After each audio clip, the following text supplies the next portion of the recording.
बिस्मिल्लाहिर्रहमानिर्रहीम रब्बिशरह ली सदरी वयस्सिर ली अमरी वहलुल उक़दतम मिन लिसानी यफ़क़हू क़ौली। अस्सलामु अलैकुम वरहमतुल्लाहि वबरकातुहू।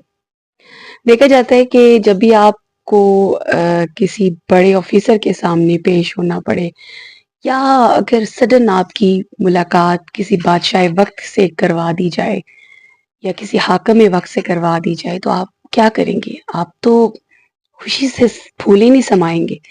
आप तो जल्दी से तैयारी करेंगे कि जल्दी जल्दी से मुझे तैयारी का मौका मिले और मैं अपनी पर्सनैलिटी ग्रूमिंग करूं और मेरे अपनी जुबान में शाइस्तगी लेकर आऊं ताकि बादशाह वक्त या हाकिम वक्त या वो अफसर जिसके सामने आपने पेश होना है तो आपकी बात को फौरन से सुने और आपको परफेक्ट ओहदा दे दे। तो क्या ही खूबसूरत अमल हो कि जब आप नमाज के लिए खड़े होते हैं, वो जो बादशाहों का बादशाह है, वो जो तमाम जहानों का मालिक है, वो जो तुम्हारी और मेरी सांसों का मालिक है, वो जो तुम्हें और मुझे रिज्क देता है, वो जो रब्बुल आलमीन है, वो जो रोज़े जज़ा का मालिक है, तो क्या ही अच्छा हो कि उसके रूबरू खड़े होने से पहले अपने कपड़ों का एहतमाम करें, अपने आप को पाक साफ होने का एहतमाम करें और उसके सामने भी वही शाइस्तगी और वही लहजा अख्तियार करें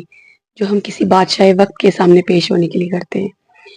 तो जब आप नमाज पढ़ें तो सोचे कि आप उसके सामने खड़े हैं जो तमाम जहानों का मालिक है। वो आपके सामने है, वो आपको सुन रहा है। उसके सामने ऐसे मत पेश हो कि जैसे आप एक एक स्पीड में आयात पढ़ते हुए जाते हैं। अगर आपके साथ कोई स्पीडली बात करे तो कितनी आपको ये बात नागवार गुजरेगी।